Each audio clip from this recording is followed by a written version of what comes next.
All right, Jesse on fire. Welcome back to the channel. So yesterday, my video was Jesse on 10 out of 10, right? Jesse was on fire yesterday. Okay, if you haven't watched my video that I did, Leon Edwards has gone crazy. I highly suggest that you do.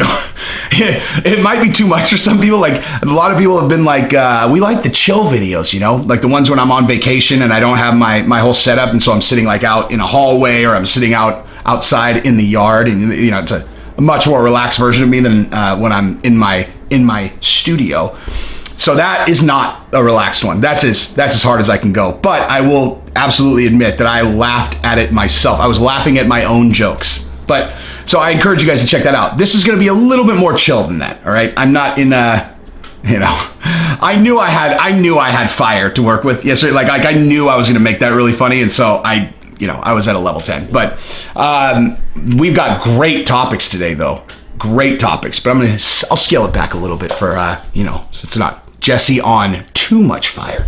We're going to talk about Dustin Poirier and Tony Ferguson's fight not happening, at least not in October. I'm excited about that because it gives me the opportunity to do what I do best, which is talk about the business of mixed martial arts. You know, a lot of times when... Actually, I'm getting ahead of myself. But we're going to talk about that. Why Dustin Poirier and Tony Ferguson are not going to fight in October. And then we're going to talk about the heavyweight division because there's been a development as it relates to who Jon Jones is going to fight. It looks like who Jon Jones is going to fight, which clears the way for Francis and Stipe to fight, which is exactly what should happen. So we're going to talk about that. And that'll be that. If you like the content, subscribe, ring the bell. I say it every time, but I mean it every time. If you love my content and you watch it a lot, but you haven't subscribed, please just subscribe. You don't need to ring the bell. It'll literally change nothing, except my subscriber count will go up. YouTube will go, oh, people are digging his content. And I will know that you like my content. So just a little, a little attaboy with a subscribe. Anyway, so let's start with the heavyweight division, okay? Because I actually think this is the most exciting development because, I like talking about the business side more than any other thing, but ultimately the story with Tony and Dustin is a sad one because we're not going to see that fight on the October card with Justin Gaethje and Khabib, which would have been, can you imagine if the co-main event was Tony Ferguson and Dustin Poirier? I mean, come on. Anyway, but we'll get to that. So I think to level set, for anybody who was unaware of what was going on, like if you weren't watching daily and you didn't really see this whole thing kind of unfold, I'll break down exactly what happened, right? So you have Daniel Cormier and Stipe Miocic fight, right? And Jon Jones has been talking about going up to heavyweight, okay? And very clearly, if you understand this game and you are looking at the chessboard and you understand the business, which is super fight equals gigantic payday for, certain fighters like Jon Jones, this was getting set up to where if Daniel Cormier would have beat Stipe, then he was going to fight Jon Jones for the heavyweight title. It would have been one of the biggest pay-per-views of all time. Jon Jones would have made a fortune. Daniel Cormier would have made a fortune, and everybody in the entire sport would have gotten what they wanted, which is let's see what happens when they're at heavyweight with no weight cut and more, not even necessarily animosity, but more history between these two guys than any other two fighters in the history of the sport. I mean, just straight up. There's never been a rivalry like Daniel Cormier and Jon Jones. And I've always thought that there's a misconception about the score, right? Like, just straight up. There's like that people are like, people think that it's like a decisive 2-0 Jon Jones over DC. And I don't necessarily agree with that, okay? Because when a guy pisses hot, like, I'm sorry, listen, like, did he win in that fight? Yeah, he did. And listen, I'm not a guy that can throw rocks at people pissing hot, okay? Like, if you can't tell, I am not an anti-TRT guy. Like, I think that TRT is a good thing that you should do when you get into your 40s so that you stay healthy, right? Like, there's a big difference between TRT and, like getting super juiced out. But I think that there is a level that is healthy, okay? As a matter of fact, I know it's healthy. But if you're a fighter and there are specific rules and you have to, and if you don't abide by the rules, then you're cheating, then guess what? If you didn't abide by the rules and you win, that invalidates your victory. I mean, I'm sorry. And I'm not naive. I realize people are beating tests, of course, right? Like, I realize that. Absolutely understood that lots of people are figuring out ways to beat the USADA test, obviously, okay? But if you failed to beat the test, okay, so not only did you do, like, take whatever you took, but you got caught taking what you took, okay? That victory doesn't count. I'm sorry, it just doesn't. Not in the grand scheme of how we're measuring, wins and losses when, like, especially between Daniel Cormier and Jon Jones, where you're having a GOAT conversation at that point, right? You're having a conversation. Like, if Daniel Cormier beats Stipe, he's in the conversation for the greatest fighter of all time. And so a knockout loss to a guy who we know for 100% sure ingested a substance that Daniel Cormier was not allowed to take, which is going to make you a much better fighter. I'm sorry. Like, it's a 1-0 situation, and it's a very old fight. So, yeah, that fight at heavyweight would have been amazing, right? Amazing. So that's what everybody wanted, but Daniel Cormier lost, okay? And literally the day after he lost, Jon Jones announced that he's going up to heavyweight, all right? Now, I think that he did that for two reasons, okay?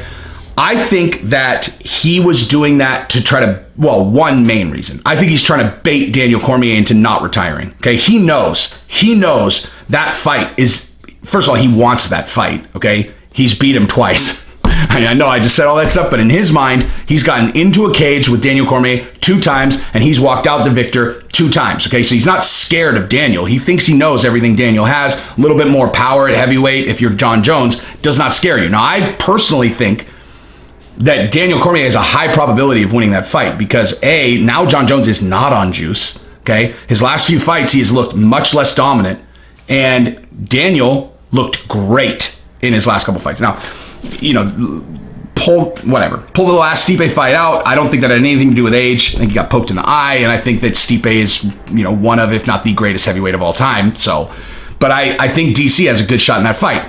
Nonetheless, Jon Jones, after that money, he wants that paycheck, okay? The fact that Daniel Cormier didn't have the belt would have made the shot, like they might have sold a few less pay-per-views, but not a lot.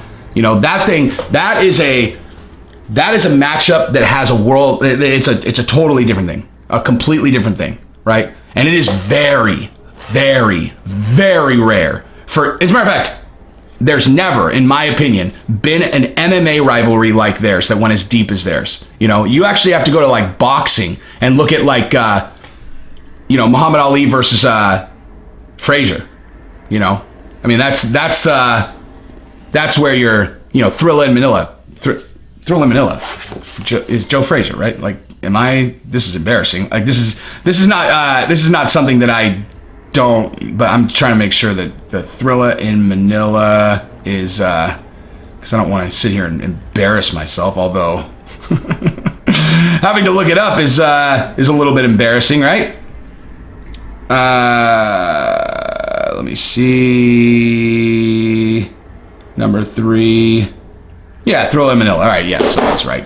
Anyway, sorry, I made you sit through that. I just wanted to make 100% sure that I wasn't, saying like the Rumble in the Jungle and then whatever. Thrilla in Manila, Joe Frazier, Muhammad Ali. That's where you're gonna have to go to find a rivalry that is as deep as Daniel Cormier and Jon Jones. So it would have sold. Anyway, so he's trying to bait him into that fight, and Daniel Cormier didn't bite, right? At least it doesn't look like he bit. So now you've got Jon Jones up at heavyweight, and Dana comes out and says, oh yeah, maybe we will give Jon Jones an immediate title shot. And you're like, wait, what? Okay, and that goes back to exactly what I was talking about in my video yesterday, okay? The fight game, right? The fight game, where if you are a nothing matters beyond this one factor, which is how many people want to see this fight, okay? Period. Now, there's a couple little details that can play into that, right? Like, literally, like, normally that supersedes every single thing, okay? Like, as an example, if Francis Ngannou has decapitated 4 consecutive fighters in the first minute of his fights, right? After an entire career of decapitating people in the first minute of his fights, Then he lost to Stipe. He had a weird performance against Derek Lewis that I just don't, that fight in my mind does not even count. Okay, because that clearly was some kind of, like psychological thing that he was dealing with after the Stipe fight. And you guys haven't seen it yet, but then the Eric Nixick interview that I did night before last, which I'll post. I promise I'm going to post this soon. I just want to make sure that I cut it up right so it's as good as it can get. But he said he took Francis out to dinner, and he asked Francis, "What are you afraid of?" And Francis said, "I never want to feel like I did in the Stipe fight ever again." Okay, so without even thinking about it, that's the moment that he never wants to feel ever again, right? And so you take that feeling that he had, which was the worst of his life, it sounds like, and then he goes directly into this fight against Derek Lewis, and he's still got his brain scrambled a little bit, right? He does whatever he has to do because he's an incredibly strong psychological fighter, and he gets his brain back, right? He gets his focus back, or whatever it is, whatever he had going on, he shook it off. And they put him in there against Curtis Blades, who, by the way, if you're looking to not feel like you did against Stipe ever again, which was get wrestled to the ground and held down, that's about as bad a matchup as you can get, even though he's already beat Blades before, right? He's already beat him, but Blades had gotten a lot better, and what happened? Francis dirt napped him, dirt napped him like a fucking boss. Then they put him in there against Cain Velasquez, who is, one of the best wrestlers in the history of the sport at any weight class, and he dirt napped him. He folded him up like a lawn chair, and everybody thought that they thought it was a knee injury. Remember that? He hit he shot in and he hit him with such a short remember, like Cain came in and it was such a short little shot, and Cain just went, and his knee kind of folded, and so people were like, "Oh man, it's a knee injury." It's like, check the replay, son. That's like an inside hook that he would have eaten from basically any other fighter, but folding him up when it's Francis, right? So now he's got 2 knockouts in the first round since his skid. Then they put him in there against JDS, who's coming off a win, doing really well, comes in throwing huge overhand rights, and the second that he missed and got off balance just a little bit, off balance, tried to turn his back, Francis, knockout. Right? Remember, he tried. First of all, who the fuck would turn their back on Francis? Remember, he turned around and Francis just came from behind. Wah! Lights out. Then he goes in against Rosenstreich, and in that fight, he knows. So basically, the first 2, he's fighting against wrestlers. Dirt naps them both. JDS fights against a striker. Then he goes against Rosenstreich, an undefeated K1 fighter, or undefeated in MMA. K1 fighter comes in, Francis knows he's going to stand with him, and so he's super aggressive in the very first exchange. That was violent. And I think a lot of you guys were actually watching because I was live during that fight. And I told everybody, bet your life on Francis, because Francis ain't losing ever again. And he sure as hell is not going to lose to someone who's not any threat of wrestling, right? If there's a guy that is a heavyweight and is not going to wrestle with Francis, I can't tell you how confident I am that they're not going to, that Francis is going to win. He's my fucking dude, man. I've always said it. I will continue to say it. And if anyone deserves a title shot more than Francis, no, they don't. They do not deserve a title shot more than Francis. Okay. When you come off, you rattle off 4 first-round knockouts, and you make every single, and you're talking about the absolute top of the division, right? You're not talking it's not like they shot him down to the netherworlds. All these guys were top 6 guys, all of them, and dirt napped, right? The only active heavyweight that he hasn't ran through right now is Stipe, because DC retired. So obviously he should fight there for the title. But John Jones says he's going up to heavyweight. Dana talks to his marketing team and he goes, "Oh, what are we looking at numbers wise?" And they're like, yeah, John Jones probably doing additional 300,000 or 400,000 pay-per-views. And they're like, "Ooh, geez, I don't know, Francis, you might have to sit on the shelf again." They're like, "Well, wait, hold on. Well, who are we going to have Francis fight?" They're like, "He's dirt napped everyone." They look, they're like, geez, man, there's no one for him to fight. So you'd have to literally shelf Francis if you're going to give John Jones that fight. So number one, I mean, I know I did this whole thing yesterday about how like the only thing that dictates whether you get a title shot is the number of wins you have. Okay, but Francis is a star, right? Like John Jones is a slightly bigger star, but Francis, once he becomes the champion, is going to be the biggest star in the UFC for 100% sure. For 100% sure. Okay? Like his story is insane. And I don't even want to go over it again, because if you haven't seen it, go to Mixed Molly Wapari's page and watch those videos. Okay? Like, it's the best story ever. If I started talking about it, I'd probably start crying on camera. That is my Achilles heel right there. It's people overcoming adversity on that level. Like I could barely even talk about it.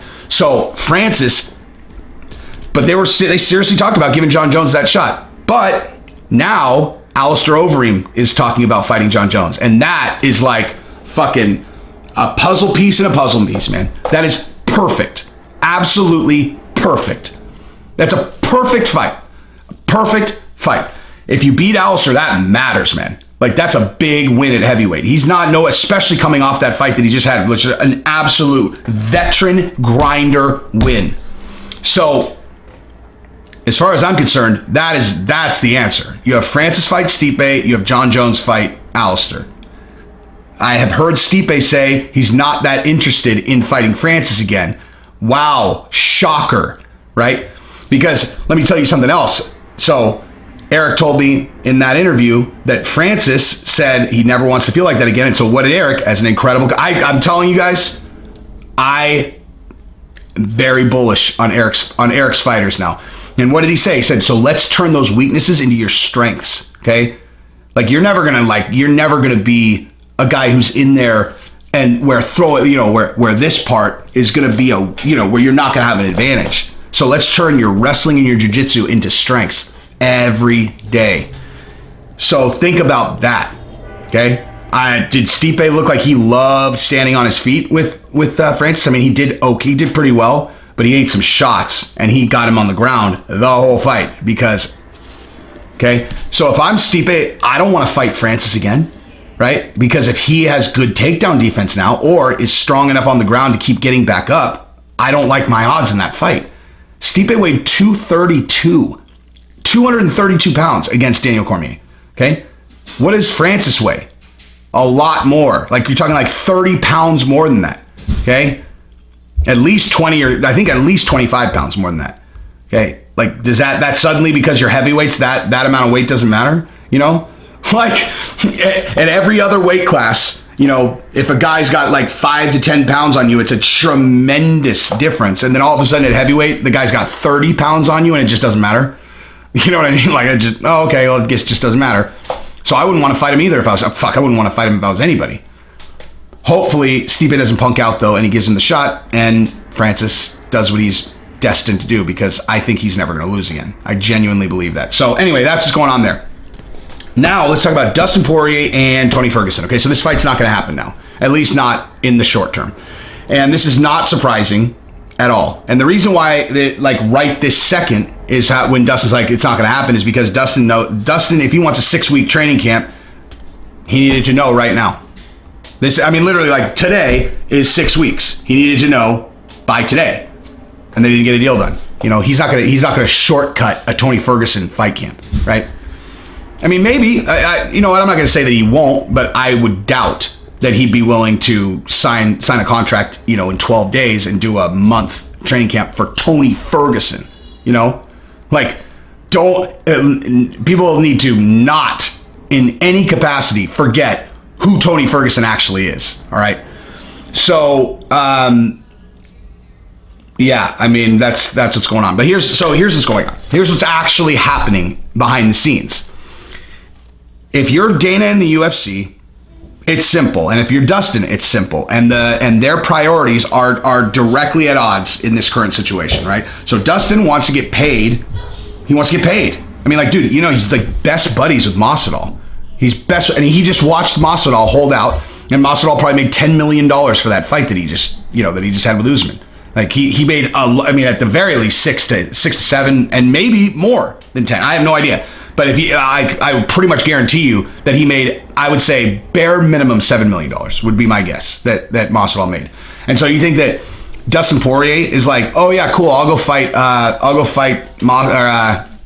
Tony Ferguson in this huge draw fight. Yeah, sure, I'll take 350 grand.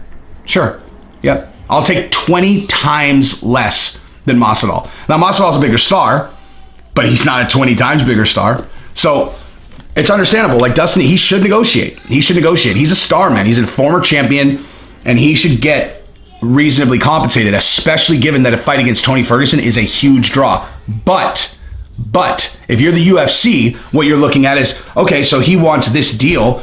So let's say he's asking for $2 million, right? Okay, well, is putting Dustin and Tony on that card so Tony obviously will probably want, so let's say paying them both is going to cost $5 million. Okay. Are those two guys being on that card going to push the needle on that particular card to where the company's going to make, where they can guarantee that they're going to make an additional $6 to $8 million, right?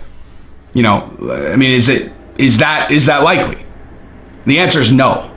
All right. And I realize your instinct would be like 6 to 8 million. That's only like that's like 100,000 pay-per-views. Like, you don't think they're going to push 100,000 pay-per-views? Absolutely not. No, they won't. Not because it's not an exciting fight, but because Gaethje and Khabib are going to drive those pay-per-views on their own. Okay, there's no, like, what person who is a fan of the sport, right, is going to buy a pay-per-view because Ferguson and Dustin Poirier are on the card, but they wouldn't buy it anyway for Gaethje and Khabib? The answer to that is no one. No one. Okay, if you're a I assume the majority of people who watch my channel are kind of hardcore fans or people who just, find me entertaining. But I would say that there's probably a large percentage of people who are pretty hardcore fans. And so you're like, no, man, that'd be a huge fight, be huge for the event. Okay, yeah, you're right. But you were going to buy the fight anyway, right? Gaethje and Khabib, you're going to buy it, right? Well, yeah, of course. Okay, so who is not going to buy the fight and now will buy it as a result of as a result of Poirier and Tony Ferguson getting at it, aside from like their family members?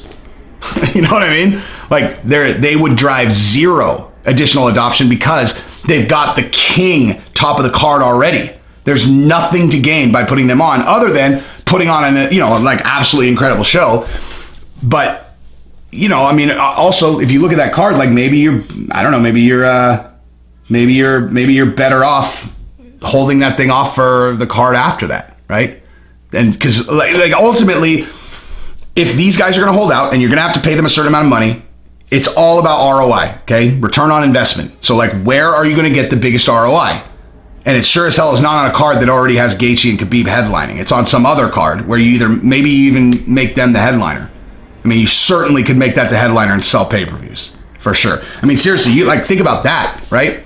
Think about that. Like, you make up some fake belt or whatever. I don't know. Or like if Gaethje or Khabib get injured or something, and so they could do an interim for Ferguson and Poirier. Like, as a matter of fact, that is a very good reason for these guys to hold out until the next one, so that they could potentially make that an interim fight.